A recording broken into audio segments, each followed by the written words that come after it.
नमस्कार. आपण पाहताय आवाज न्यूज लाईव्ह. सध्याचं वारं वाहत आहे निवडणुकीचं आणि काळसुद्धा आहे संक्रमणाचा.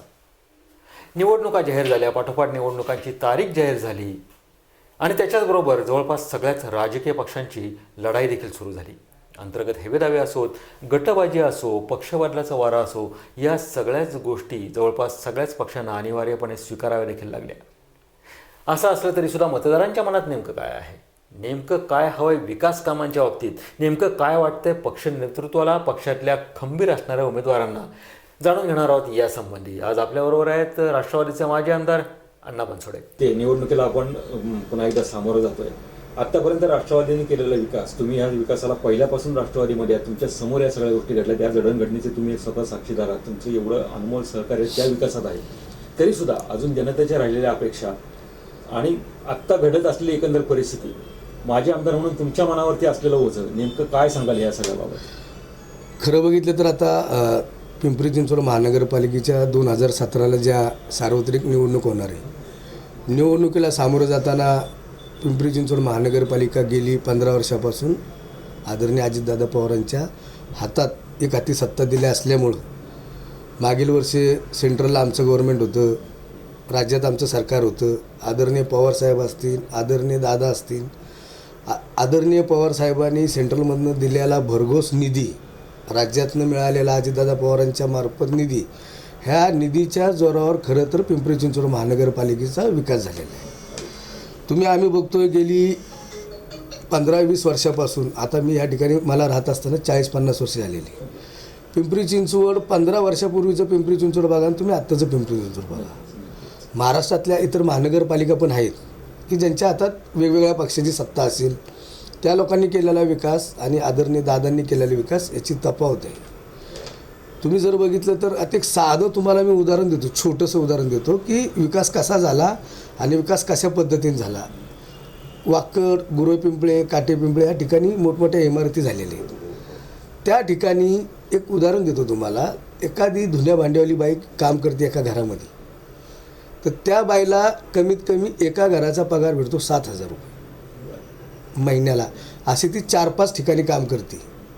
4-5 ठिकाणी काम करते याचा अर्थ तिची डेव्हलपमेंट किती झालेली आहे. शहराचा विकास झाला तर नागरिकांचा पण विकास झाला. अगदी गरीब बाई येते, तिचा मुलगा कॉन्व्हेंट शाळेत जातो. हे सांगण्याचं उदाहरण का माहिती का, माझ्या मित्राच्या घरी बसलेल्या असताना हा घडलेला किस्सा आहे, म्हणून हे आवर्जून तुम्हाला सांगतोय. तुम्ही बघा पिंपरी चिंचवड महानगरपालिकेमध्ये झोपडपट्टी विकास आम्ही केला, गार्डन आम्ही केले, फ्लायओव्हर आम्ही केले, उद्यान आपणच केलेले, स्विमिंग टँक आपण केले. एवढं सगळं करून सांस्कृतिक एखादा कार्यक्रम असेल, सांस्कृतिक कुठलाही कार्यक्रम असेल, तर पिंपरी चिंचवड महानगरपालिकेच्या माध्यमातून सर्व जाती धर्माला सोबत ठेवण्याचं काम आदरणीय दादांनी केलेलं आहे. हा विकास, ह्या विकासाच्या जोरावरच आम्ही पिंपरी चिंचवड महानगरपालिकेची निवडणुकीला सामोरं जात असताना ह्या भागातील ह्या लोकांना जो काय आम्ही विकास केला त्या विकासाच्या जोरावर आम्ही मतं मागणार.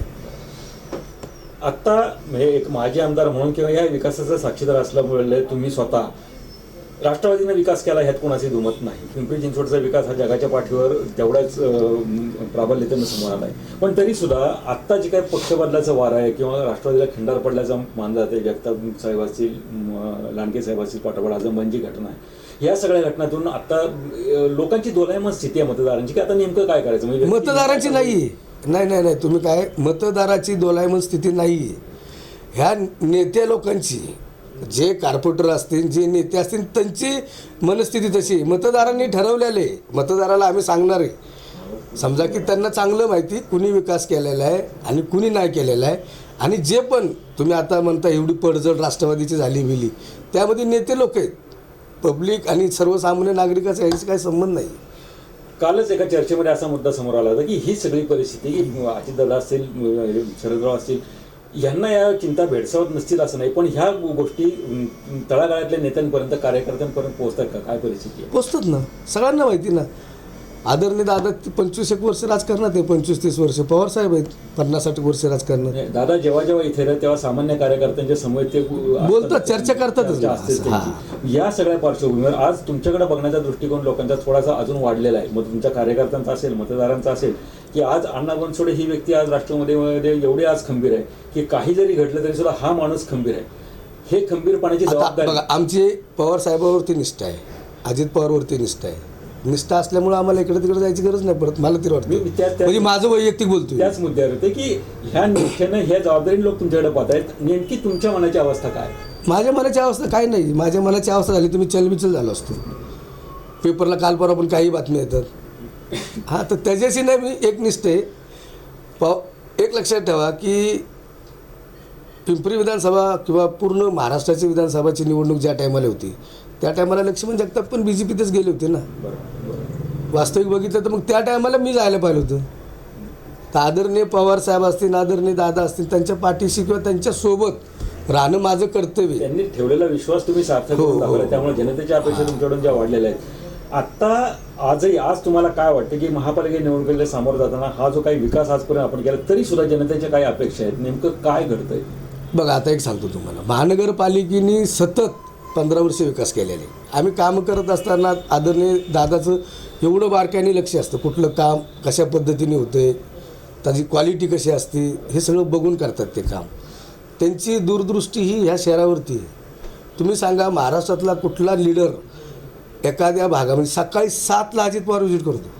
7 वाजता कोण करतं का?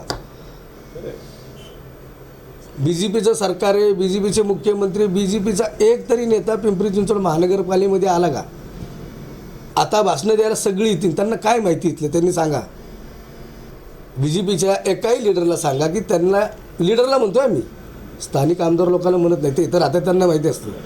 तुम्ही देवेंद्र फडणवीसला विचारा की इथं काय करायचं, त्याला माहिती आहे का? तेवढं तरी विचार. महाराष्ट्राचा मुख्यमंत्री आहे ना. आज या महापालिकेला समोर जाताना मतदारांना तुम्ही, हा तर विकास मतदारांना ठाऊकच आहे, किंवा आज अण्णा बनसोडेंसारखी जी निष्ठावान मंडळी ही मतदारांना ठाऊक आहे, पण तरी सुद्धा नेमकं काय अजेंडा असणार आहे या तुमच्या उमेदवारांचा, मतदारांची? राहिलेली विकास कामं पूर्ण करायची. आमच्या एवढा अजेंडाच नाही आहे कुणाकडे. त्यांच्याकडे काय अजेंडा आहे सांगा? 2 वर्ष झाले त्यांनी, लोकांनी समजा इथले 3 आमदार असतील, त्यांनी 2 वर्षामध्ये पिंपरी चिंचवड शहरामध्ये काय काम केलं ते सांगा.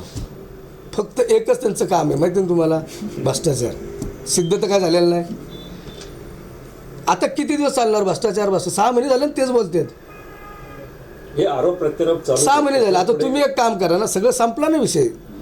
खरं दादानी वारंवार स्टेटमेंट दिलेली, तुमची सत्ता आहे, तुमची लोक आहेत, तुमची जे चौकशी करायची ती चौकशी करा, त्याच्यात कोण दोषी सापडतील त्यांच्यावर कारवाई करा.